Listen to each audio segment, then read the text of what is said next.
They thought that I should stay home and address it immediately, but the unit needed a chaplain, and it seemed redundant for me to be worried about dying from cancer when everyone I was deploying with, including me, was worried about dying from our participation in the war.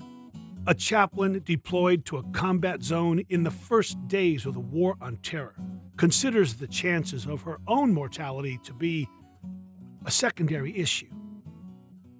I probably had, at least initially, more not up to snuff commanders, let's call them, than later in my career. And first of all, I was very cognizant of how to handle them. Going the direct approach was typically not the best way to do it because most of these commanders had more time in the Marine Corps than I had on Earth. Another woman, an officer in the U.S. Marine Corps, looks back over lessons of leadership taught by commanders good and not so good. Hello, welcome to the Mighty Pen Podcast. I'm David L. Robbins, your host and founder of the Mighty Pen Project, a free writing program for veterans and their families, in partnership with the Virginia War Memorial Foundation here in Richmond, Virginia. In this episode, we'll hear from two women who can only be considered pioneers in American military history. Naval Commander Laura Bender became the first American woman chaplain in a combat zone, and Kathleen Harrison rose through the tough ranks of the Marines to become a full bird colonel. Laura Bender is the author of our first story, The Same Flight, a look back at her earliest days in what became a groundbreaking military career. Let's listen to Caitlin Nolan read The Same Flight. Then I'll talk with Laura Bender. The commute to Marine Corps Base Camp Lejeune was short, but once inside, I had 5 miles of live ordnance range to cross on the way to French Creek, home of the 2nd Medical Battalion. Along the way, I passed the gas chamber, where twice a year we donned masks in a toxic environment and compared snot when we were done. When I parked in my designated space, my sonic metallic blue Mustang sat nose to nose with the armored personnel carrier captured during the Gulf War, now displayed in front of our headquarters building. Every part of my daily journey provided a reminder we were in the war-fighting business. As chaplain, my job was to ensure the warfighters were ready to do their jobs.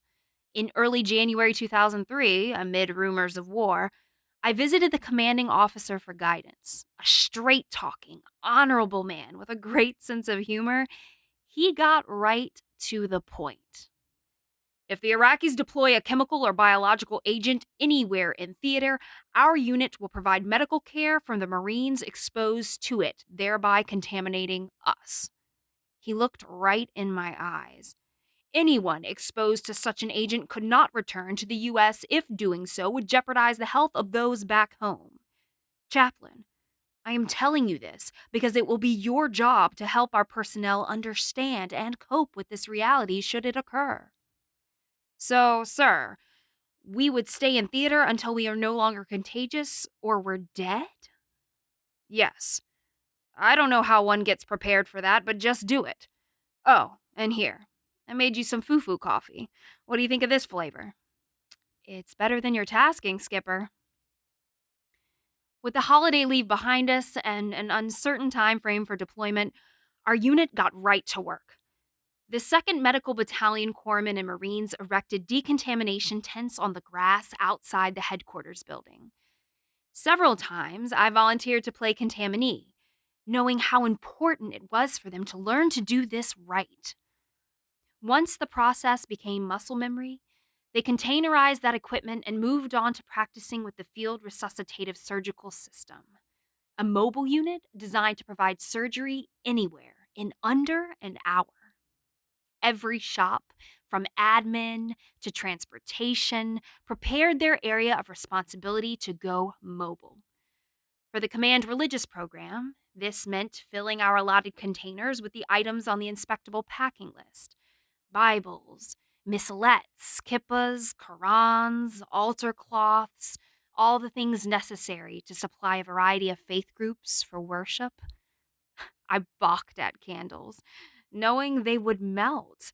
But as they were a requirement, we wrapped them to keep the wax from ruining the other stuff. We also packed board games and cards. After work each day, I focused on getting myself ready. A natural list maker. I started there. Dogs, funeral, close up the house, personal items to pack, mail, bills, important papers. I tried to think of everything. Chester and Mouse watched intently. They knew something was afoot. I'd had Chester for 14 years. Who'd want an old, smelly, lovable beagle? Mouse, a younger and more energetic mutt, would do well with children. I couldn't bring myself to take her to a shelter. I moved on to my funeral, since that would be easier to do. I gathered my dress blues, my white alb, and my woven stole and drove to the dry cleaners. Special occasion chaplain? I'm deploying soon. To Iraq. For the war. The dry cleaner took my uniform and robe, tagged them, and walked to the back. When she returned, I handed her my stole. You didn't get this one. Looks like you've worn that a lot. The woven pattern is beautiful. It's my favorite. Lots of parishioners hugged you on the way out of church while you wore it, didn't they? I took a deep breath. Yes, many. If this is what you're choosing for your burial, how about we not clean it? Let's leave all those hugs right where they are. I took it home and hung it in the closet where I would soon hang my cleaned burial clothes. Then I attached a bag to the hanger. In it, I placed a list of the hymns and scripture readings for the service and a copy of my resume to help whoever would officiate. I also enclosed a handful of photos to display in case it needed to be a closed coffin. At the end of the week, my boyfriend Ken arrived from Michigan to help. Where's your gear list? I'll get started on that. A naval reservist, he knew the drill. I showed him the pile of stuff I'd been issued. If it isn't here, they didn't have any more. I don't know what to do about that. I'll check military surplus stores while you're at work. He picked up my pair of pants. Men's extra large. Those won't fit you. That's all they had left at supply. Go try them on, and tomorrow, I'll take them in for you. We spent the next 2 weeks alternating between dating and preparing for war. It should be me going, not you. What kind of country sends a middle-aged woman to fight the enemy? I'm a New Yorker. I have an attitude. I know how to use it. Have you ever fired a gun? I'm a non-combatant. I'm not permitted to use a gun. This weekend, I'm taking you to the range. You need to be familiar with a weapon, if for no other reason than to know how to unload one, if things get ugly and you decide to forego your non-combatant status. The following week, I went for my pre-deployment medical screening. I failed it. The lump on my breast that medical had been monitoring for 2 years had gotten larger. The doctor said based on the quick growth, it was probably cancerous. In his opinion, I needed to address the issue immediately. I told him the medical unit needed a chaplain. Against his advice, I presented the findings to my CO. If we are likely to die from chemical or biological agents, what difference would it make if I have breast cancer? With a promise to see the doctor as soon as I was back in the U.S., the CO signed off on my screening. Then he made us coffee. How are you doing with all of this? He leaned back in his chair and took a sip. About as good as you are. Sorry to hear that. Coffee's good, though. Later that week, my friend Belle called to say she had talked to our friend Barb about the dogs. Barb agreed to adopt Mouse and Eileen. Another friend, a veterinarian, said she would adopt Chester as her office greeter dog. Since those women were in New York, Belle and husband Sal, who had already planned to drive down to see me in North Carolina before I deployed, would deliver the dogs on their way home. The next call came from my mother. Your father and I will be there this weekend. I didn't want to, but your father insists on saying goodbye. Ken, Belle, and Sal will be here. I like Sal. Drive carefully. After I hung up, I added another item to my to-do list. Warn the others about the pending weekend entertainment. Thinking about the list reminded me I had not yet called the insurance company to put my car in garaged status. I dialed USAA. After politely changing my coverage, the agent ended the conversation by telling me she would pray for my safety in Iraq. If only my mother were that concerned. Belle and Sal arrived first. A retired postmaster and now ordained United Methodist clergywoman because of my bad influence, Belle got down to business. Get out your paperwork and bills. Here's the change of address form so that your stuff will come to me while you're away.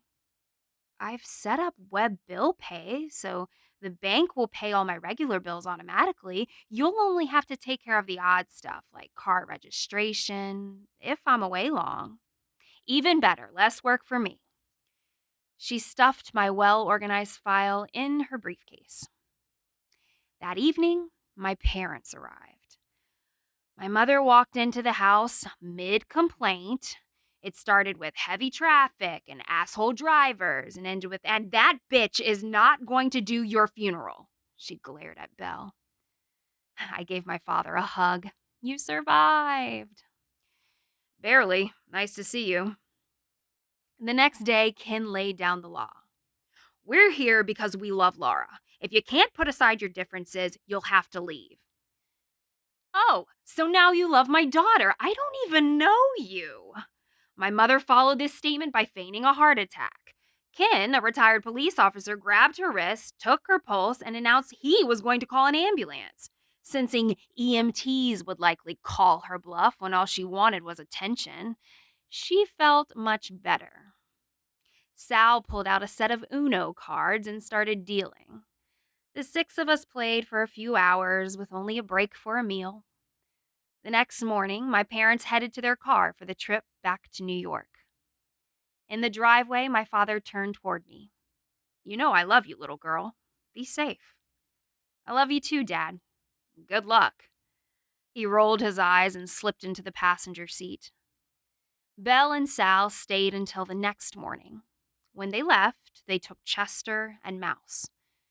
I tried to be stoic when I hugged my dogs for the last time, but I failed. All that remains now is to wait. I held Ken's hand tightly as my friends drove away. A few days later, I came home from work with news. 15 February. I have news too. My reserve unit called. I'm being activated that same week, Sigonella, Italy. Can you stay until I leave? It'll be tight, but yes. At 0300, the day after Valentine's Day, Ken made breakfast while I got ready. For a few minutes, we shared a meal like people who could do this together every morning. Then I took a slow walk through my house, looking not at my belongings, but at who I was and wondering who I would be if I returned. Don't think, just do. Don't think. The words propelled me back toward the front door. I'll stop back here after you leave and make sure everything is closed up correctly. Don't worry, I've got this. Ken opened the door for me, and I walked out into the darkness. Before the sun rose, we were on the base. Soon others from my unit arrived. Most formed tight circles of family and friends on the parade field across from Medical Battalion headquarters. Near us, a young mother buried her tear-streaked face in the soft yellow blanket wrapped around her infant as she wept. Her young husband's eyes were wet as he stared. He would soon care for their child alone. Across the way, siblings teased their deploying brother as proud, but worried parents tried to look cheerful. Several couples stood locked in embraces, swaying as if to music. My assistant kissed his wife's pregnant belly. He swept his toddler into his arms to hold him close. A few people had no one to lament their departure. One, a chief, walked by on his way to check on the buses. "Are you here by yourself, Chief?" "Don't worry about me, Chaplain. I said my goodbyes at home. I hate these public spectacles." Ken shook his head. "He's lying." He looked down when he answered. "Sad. He has no one to see him off." "If it weren't for you, I'd be alone too. But you're not." He held me. For a moment, I closed my eyes to capture his embrace. Then I looked in his eyes. Will we ever see each other again? I'm going to Iraq. You're going to Sigonella. We don't even have each other's deployment address. "You have my Leatherman. Don't worry. I'll find you. I want it back." Ken paused. "The buses are here."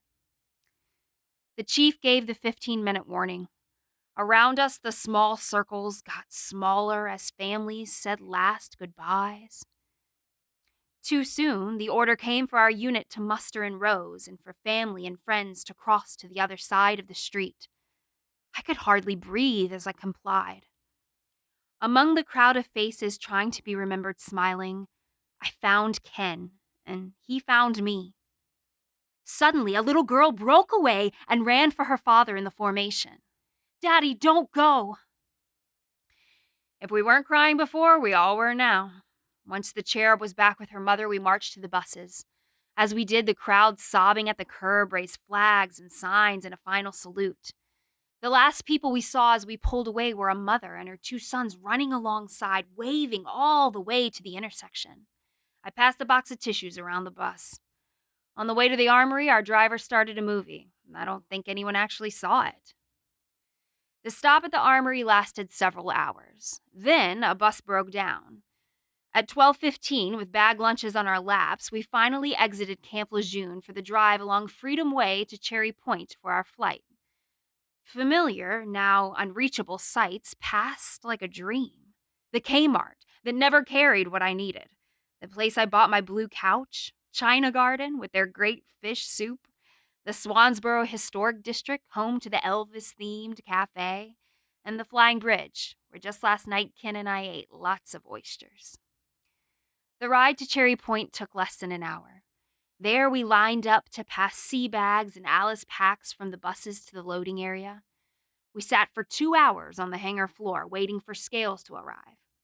I weighed in at 152 pounds without gear and 244 pounds wearing it. The next event was Shot X. Although we had gotten the usual overseas requirements done a few weeks earlier, including 2 of the 5 doses of anthrax, the first of which taught me projectile vomiting is a real thing, the smallpox shot had to be given en route as it would make us contagious for a few days. Since I'd had one as a child, they gave me 15 shots in my old scar. Those who'd never received one only got 3. That math seemed off to me. At 1800, I gathered those who wanted to share in worship for a short devotional service. Soon after our ride arrived, we boarded the enormous 747 with its 2-story seating from the ground, which made it look even larger. The flight crew had decorated the cabins with red, white, and blue crepe paper, small flags, and handmade patriotic posters wishing us well. Once over the Atlantic, they tenderly served us a good hot meal, cheesecake, and decaf. As the trays were cleared, a flight attendant made an announcement. She would be coming through the cabins with paper, envelopes, and pens for us to write a letter home, in case we thought of what we should have said after we left or just had one more thing to say. She would collect them in the morning and would be pleased to mail them at her expense back in the U.S. Just before we nodded off for a much-needed rest, the pilot addressed his passengers. You might have noticed a bit of special treatment from the flight attendants. Unlike civilian flights for which our crew is scheduled, flying you to war is a job for volunteers only. Everyone working this flight is here because we want to be. We know the job you are about to do will be difficult, and this is our way of thanking you and honoring you for your service and your commitment. Me? I volunteered to be your pilot because I took this same flight in 1968. Only mine landed in Vietnam. So get some sleep. You'll need it. Settling into my seat to take the pilot's advice, his words filled my drowsy mind. The same flight. I guess that's right. The journey between home and war is the same flight. No matter the destination or the generation, its way is marked by endless preparation, the kindness of strangers, the care and help of friends, the meanness of self-centered people, the sacrifice of naivete, and the myriad losses of relationships and opportunities. We say goodbye to all we know, wondering if we will ever return, wondering, if we do, who we might be then. That was The Same Flight by Laura Bender. Laura, thank you for joining us on the Mighty Penn podcast. A delight to be here and to see you again. So, Laura, you joined the military at the age of 40. You served 20 years as a Navy chaplain. Many of those years were spent with the Marines. I know that you were the first female chaplain in a combat zone in the history of the United States military. You served with the Wounded Warriors. You served on the USS New York, the ship made from 9/11 steel. And you served down in Charleston with the Navy Nuke School. You had, by any indications, a marvelous, really powerful and effective military career. I know that having you in the Mighty Penn classes, you're the only chaplain we've had. And I want to tell our listeners their reactions to you are always just beautiful to watch. You stand alone in a lot of ways amongst the warrior community. The role you played, the role of a friend and comfort giver, something that these men and women in uniform that you served for your 20 years, they so treasure. And it was just always a joy to watch them, how they thanked you and how they reacted to you. Let's jump to the story. The Same Flight is about your decision to join the military and your leaving to go to the military. And this is a ritual that millions of Americans and millions of warriors around the world throughout history have done. It's a powerful story. It's just riddled with humor and insight. The first thing I want to address is that cancer diagnosis, because no one gets to go with cancer. They're stopped. And your commanding officer, you managed to go. Walk us through that. That's an amazing risk you took. And it, to me, showed the intense dedication to your mission. Well, I was very surprised that I did not pass the medical test. I know that for 2 years they had been monitoring the lump. They thought that I should stay home and address it immediately, but the unit needed a chaplain, and it seemed redundant for me to be worried about dying from cancer when everyone I was deploying with, including me, was worried about dying from our participation in the war. When you think about what you want the value of your life to be, for me, if I had died there, I would have died doing what God called me to do, taking care of the people that I love, doing something that mattered. I think living a life that matters is greater than living a long life. Tell us the names of your parakeets, the ones that are chirping in the background. Well, there's Cobalt, and then there's Gracie. They're always a delight, and they love Zoom calls. Clearly. All right, so back to the story. The story is about your preparations among family and friends to go. A community formed around you. Your boyfriend, Ken, your parents showed up. That was a hilarious scene. And your friends, talk to me about the juxtaposition that you had as the center of a loving and supportive community, yet these handful of sailors and soldiers that you encountered who admittedly had nobody. That's always a difficult time for people because, we are all making the preparations at work to do the job, but then we all have the preparations at home. And some people have family that's very supportive. Some have family that can't wait to leave. Some have no family people are in all different stages in their life when they get the message that they're going to deploy. And for us, this wasn't just the deployment where, you assume unless there's something enormous that happens that you'll be returning in, 6, 9, maybe 12 months. We were told that there was a good chance none of us would return. And that makes it a very different event for everyone, because you're not only saying goodbye, but you're also kind of closing things out in the way that you would want them left if you never returned. A warrior goes into a theater serving his country and serving his and her fellow warriors. You went with that mandate and also serving God. Talk us through how that made your mandate, special, or how it made it distinct, or did it in your own heart and to others? It was different for me because I didn't have the opportunity to spend a lot of time considering my own position, because I had to pay attention to everyone else's. Each day when I went into work, I had people coming into my office telling me what it was going to be like in their particular situation, leaving supportive or non-supportive family, leaving their children. There were even individuals who had infants or pregnant spouses, and the anxiety that came with leaving those people with no one really to support them, and feeling very conflicted about following through on duty to country while almost abandoning duty to family. So it created a lot of instability and anxiety for everyone else. And my job was to help them through that. So I had to put a lot of mine to the side. I think that also helped me through it. You once said and wrote that at the end of your time in the military, you were depleted and broken, and that you were glad because that told you you had given everything. Yeah, I had done my job with my whole heart. And I have always been glad about that. Many things can deplete us, but doing what God calls me to do has always put me in a place of peace. I'm going to throw you a softball. Okay.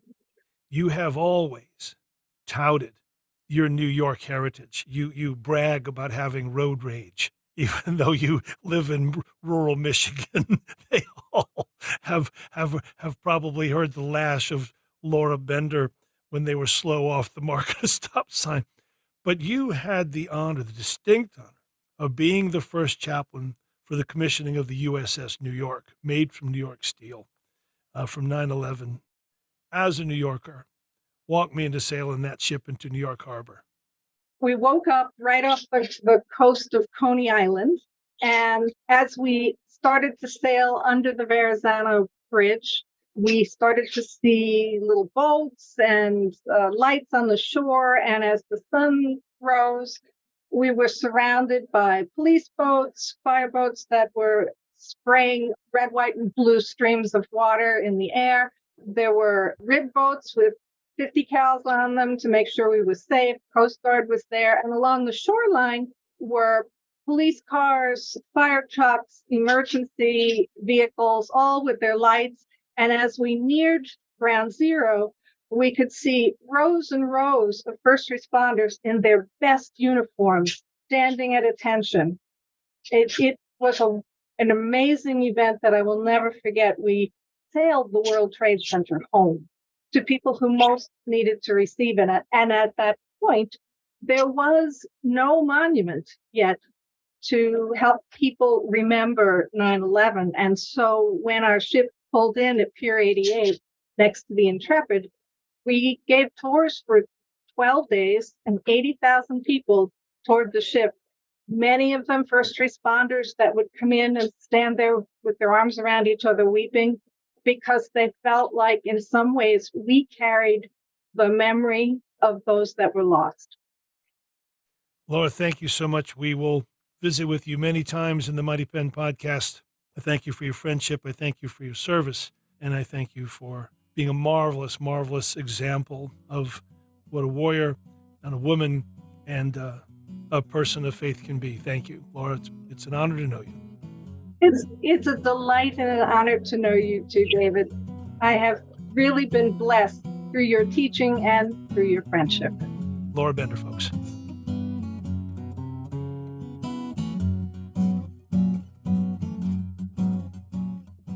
Now our second story, Not on My Watch, performed by Ennis Kristiansen. Afterward, I'll speak with Kathleen about what it took for her to become a high-ranking officer in the U.S. Marines. The line boarding the Pan Am flight to Panama City is taking forever. I am already frustrated because our layover in Miami is so short that I won't be able to leave the airport. Some passengers must have expired passports because people are being pulled out of the line. My mind wanders to the assignment in Panama, where I will be working with the Drug Enforcement Agency. I was selected for this assignment for my Spanish language skills, but I have no idea what to expect. This is a brand new billet. I have the opportunity to shape this exciting assignment. I enjoy learning about new cultures. I have heard the DEA agents are sometimes cowboys, meaning they can be reckless by ignoring regulations and potential risks. It sounds like some Marines I've worked with. I come back to the present in time to hand my boarding pass to the attendant. The attendant doesn't take my boarding pass. Will you step over here, please? What's the problem? All military personnel are being removed from this flight. But I have my luggage on this flight. I need to get my luggage off this flight. Miss Harrison, we cannot let you on this flight. Your bags will be held at Torrijos Airport luggage hold area in Panama City, so they will be safe. An Air Force security policeman steps up. We're taking everyone to Homestead Air Base to get you on a military flight to Panama. An Air Force major asks, what happened? We received a Southcom message that security measures are increased and no military or government personnel are permitted to land in Panama City. The next 4 days are total chaos, as we have no idea when we will fly to Panama. We are assigned a barracks with 2 people per room. The rooms are basic quarters with very few amenities. There is nothing near us, so we get shuttled to the dining facility and exchange. I buy some extra clothes and hope I don't have to wear them. I wash my clothes in the sink and hang them in the shower to dry. I cannot believe this is happening. We are supposed to be an organized and prepared military. No one at this base seems to know anything, and I can't get through to my unit in Panama. Finally, on the 5th day, October 4th, 1989, we board a cargo plane to Panama. Thankfully, it is a short flight. The seats are not made for comfort. As I deplane, the Panamanian misty water wall hits me full force. In a matter of moments, I am drenched. There is no one there to greet me, so I leave the terminal, taking the shuttle from Howard Air Base to Fort Clayton Army Base to check in. I convince the admin officer at Fort Clayton to take me to get my bags at the airport since I need my uniforms. A 45-minute ride to the Torrijos Airport seems like 10 as I absorb this new country's atmosphere. I enter the baggage claim area and find my bags lying in the open area unattended. My heart sinks as I spy my 2 bags have been ransacked. On closer inspection, I realize all the bags have been plundered. Welcome to Panama. All the military and government employees have been moved onto the military bases due to the increased security threat. Several service members have been robbed and harassed by the Dignity Battalion. These are paramilitary militia units that General Manuel Noriega, the de facto leader of Panama, created to augment the Panamanian Defense Forces. They wear red shirts with camouflage pants and are essentially a group of thugs. We refer to them as the Dingbats. I am sharing a 2-bedroom apartment with a nurse as an unwilling interloper. She is not happy about this and makes sure I feel her indignity. I barely have enough room to turn around in my bedroom with all her stuff in there. What hellhole have I entered? October is the height of the wet season here within this hot, humid, tropical garden spot. Humidity can reach 100%, and it rains every afternoon. I wonder why I bothered to take a shower, as I drip with sweat just waiting for the shuttle. A 5-mile ride between my new home at Fort Clayton and my office at Quarry Heights. We make several stops along the way, which makes the trip ridiculously long. The Panamanian mañana attitude makes the shuttle even more interesting, as you never know exactly if and when it will arrive. I finally reach my destination. There is little orientation needed, as Quarry Heights is very small. My office is inside a bomb-proof tunnel 200 feet under Ancon Hill. The entrance has a gate where the security guard checks requisite security badges. The tunnel has a series of inclines leading to the upper level of this secured area. I will spend my tour in a windowless underground passage. My adventure so far is nothing close to what I expected. I am assigned as a 12-hour shift watchstander. The on-off day-night shift changes are brutal, and I often feel not quite right. Apparently, one has to be a watchstander as a rite of passage before moving to the actual assignment. The goal of the watch shift is to keep the J2, Army Brigadier General Schneider, appraised of significant events in the Southcom area of responsibility. Brigadier General Schneider's goal is to berate you and make you look stupid as you present your brief. Schneider quips, "So, are you allowed to wear pink nail polish with your uniform?" "Yes, sir.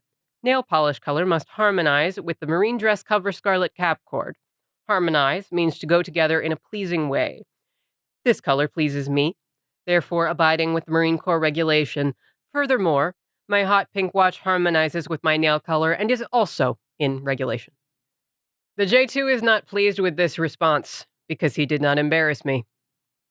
He has no idea what our regulations are. Unfortunately for him, I am right regarding Marine Corps regulations. This does not deter him. He tries to trip me up with pointed questions about my briefing, which I deftly answer. I imagine our senior Marine, Colonel Bratton, will be receiving a visit from the J2 very soon. I am the senior Marine in the J2 as a captain, so I am responsible for the well-being of my fellow Marines here. I have already spoken to these Marines and know all too well about the negative treatment by the J2. I have no idea why the J2 is so snarky toward us Marines, but I remind each one that we must maintain our decorum despite our treatment. I decide to talk to Colonel Bratton myself after witnessing this continual harassment by the J2. Apparently, this is not the first time Colonel Bratton has been made aware of the situation. He asks me to keep him in the loop.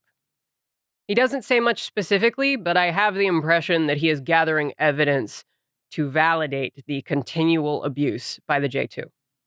I am not sure what will happen, but Colonel Bratton assures me that I have his support. The tensions in Panama are beginning to escalate. Additional off-limits establishments are added to the current list. There are increased incidents of dingbat intimidations. The tensions with the J2 Marines toward the J2 continue to escalate as well. The one occasion many are looking forward to is the Marine Corps birthday ball on Friday, November 10th. It is one of the social events of the season. Our annual gala on the birth of the Marine Corps details our history and traditions, showing the Marine Corps past, present, and future. The J2 Marines asked me if we have to invite the J2, considering this is a Marine Corps celebration for friends. Fortunately, I am not making the Marine Corps a career, so I am not worried about the fallout from such an audacious request. Colonel Bratton greets me warmly. "How are things going, Kathleen?" "Well, sir, I'm here about the Marine Corps birthday ball. Since it is a celebration with our friends, the Marines of the J2 do not want to invite the J2. I know the protocol may mandate it, but we are requesting this regardless.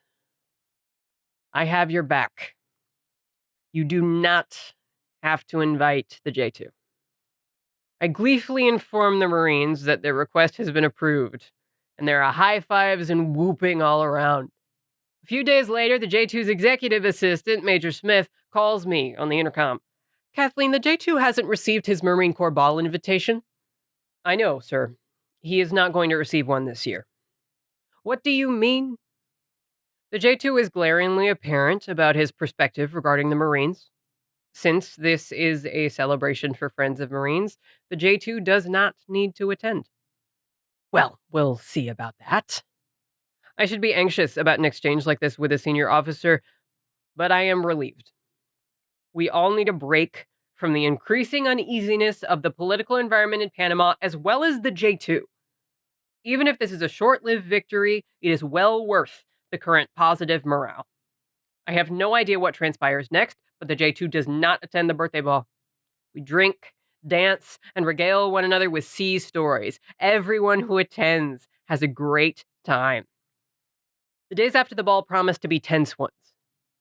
I am concerned about the continued mistreatment of my Marines, so I will check in with them often. The shift is a little anxious as I review my morning brief for the J2. It was a relatively quiet 12 hours, so my presentation will be short. I assure them that the best action is to be professional, regardless of what transpires. The J2 arrives and takes his regular position at the front of the briefing area. He doesn't have his normal scowl on this morning. I greet him, as per our custom, and begin my presentation. I touch on the activities of the various countries in our area of responsibility. I explain what potential activities we anticipate over the coming week. Sir, that concludes my brief. Do you have any questions? No questions. That was a good brief. Thank you. We all stand at attention, and the J2 leaves the room. The shock on everyone's face is actually comical. I ask my boss if I heard the J2 correctly. What transpired feels surreal. She jokes that the J2 must have taken some happy pills this morning. It feels like a cloud is lifting in the tunnel. In relatively short order, an amazing thing happens. Each Marine reports the J2 starts treating them much better. I'm joined by Kathleen Harrison, author of Not on My Watch. Kathleen, who became and retired as a Marine 06, a full colonel. And the first question I have to ask you, Kathleen, aside from the marvel of being a female Marine colonel, is how many bad commanders did you have along the way? Because, I mean, honestly, Kathleen, a lot of the stories we get are about bad commanders, bad commanders in the bush in Vietnam, bad commanders on ships. I don't have the impression that it's prevalent, but I do have the impression that command is so important, obviously, in the military, that when somebody doesn't handle that role well, it has deep reverberations, right? Absolutely. So first of all, I'm going to guess you didn't have a lot of bad commanders, but did you? And the second part of that question is, when you did, becoming a senior commander yourself, what lessons did you take along the way? So I probably had, at least initially, more not up to snuff commanders, let's call them, than later in my career. And first of all, I was very cognizant of how to handle them. Going the direct approach was typically not the best way to do it because most of these commanders had more time in the Marine Corps than I had on Earth. So if there was a he said, she said, whatever situation, typically I would lose just by virtue of lack of experience. Yeah, but let's pause there, because you wore pink nail polish Yes. and a pink watch band, Yes. and you were ready. Yes. That wasn't one you were going to lose. No. If you're going to do something, you better have the documentation to support you. Just don't do things willy-nilly. Being an intel analyst, you do a lot of reading and a lot of researching, and that helped me throughout my career because when people try to challenge me, well, I typically had them dead to rights as, well, that's not the way it's done. But you didn't back down. Look, a lot of people, Kathleen, even knowing they were right, would have said, Right. yes, sir, I'll change that. Right. But you didn't. That was your way, it seems to me, of you challenging him to be a good commander. Absolutely. Like, well, don't face me up. Know the rules before you come at me, Captain Kathleen Harrison. Don't come weak. Absolutely. I mean, through the bad leadership, you learn lessons as well, if you choose to take them. And I learned what not to do. Obviously, tell me what that was. You treat everyone with respect, regardless, because we all have talents. We all have different abilities. I mean, we're taught from basic school on, you take care of your Marines or those that are under you, regardless. And if someone is not making the standard, then you take them aside, you correct them privately, and you allow them the opportunity to improve. Public humiliation doesn't make anybody feel good. And you call them in instead of calling them out. Exactly. All right, but look, this dude became a general. He had to have some skills. Oh, right? yes. So how could he be so clearly insensitive to the people around him's feelings and so dismissive of the Marines? How does that cat become a general? I'm going to guess that that's the environment he was brought up in. When we have negative leadership experiences, we all have choices. I chose to take the negative leadership experience to learn that's not how you do things. And I can only surmise that when he experienced those negative leadership, he took the lessons, oh, that's the way we do it. What was his issue with the Marines? To this day, I really don't know. I never asked him directly because I really didn't care. My point was, we're doing a good job. And if we're not, then you need to let us know, right? And he didn't either. Yeah, over the course of history, it hasn't played out well to have an issue with Marines, with American Marines. Yes, that's true. And you did a very clever thing. You did it non-aggressive. Same thing with the nail polish and the watch band. You said these are the standards, and the Marine Corps ball is for friends of the Marines, which you are clearly not. And I think what I love about that story is in each instance, you are dispassionate, you're clinical, you're informed, and you're right. And I was very grateful that our senior Marine, Colonel Broughton, had my back, because he could have easily said, Kathleen, you're being ridiculous. Politically, this is not what I would want to happen. But he didn't. I was very grateful that I could go to him and talk to him about this and seek his guidance. I mean, he could have easily said, Kathleen, suck it up. Too bad, right? But apparently, what I was seeing and experiencing had been ongoing for a while, right? Obviously, because the way he took care of the problem. He said, just keep me informed. And that was also, don't go crazy, Kathleen. Don't do anything brash. He didn't need to say those things. He did go on to be a 3-star general, and it's no wonder why, because that man has a lot of moral courage, and he supported his Marines in the correct way. I feel very fortunate that I had him as a senior Marine. Most would be like him, but we have our 10% in the Marine Corps too, so you never know. Kathleen, who was your best commander and why? What made them the best? What qualities did you admire the most? One of the best leaders wasn't a direct commander. General Frances Wilson, she went on to be a 3-star general. She really had a fabulous way of leading. She was tough, she was fair, and she was fun. I met her much later in my career. Unlike with, social media and Facebook and all this stuff, we didn't have all that. And so you didn't necessarily know who the other female officers were. But I would say she was definitely one of my tops, not only as a great example of leadership as a female, but as an officer in general. In a couple sentences, why? She was she was physically fit, which is very important in the Marine Corps, right? Very physically fit. She was articulate. She took great care of her Marines. There's some people, when you meet them, they do things because they're trying to advance, okay? She did things because it was the right thing to do. and she was always open to giving guidance. And then the other hand, she wasn't just always this, tough Marine. She also was fun. She would participate in the various events. I remember her as the commander at the Quantico base. And there's a lot of events to go to.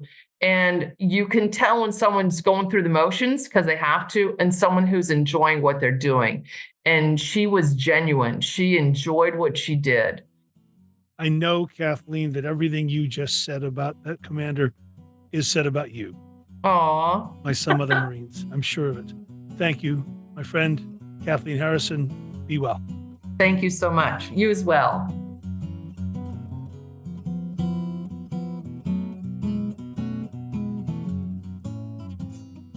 The Mighty Pen Project is a free writing program for military veterans and their families, offered by the Virginia War Memorial Foundation, a 501c3 nonprofit.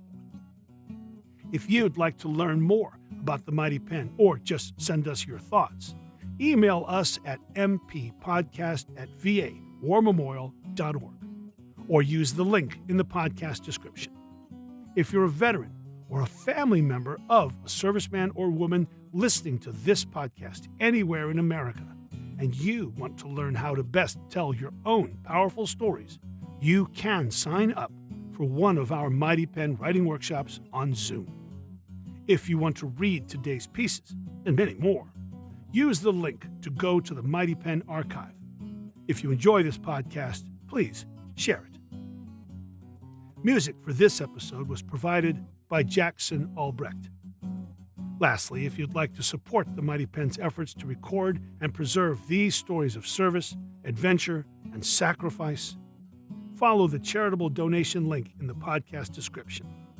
I'm David L. Robbins, and I want to thank you for listening to the Mighty Pen podcast.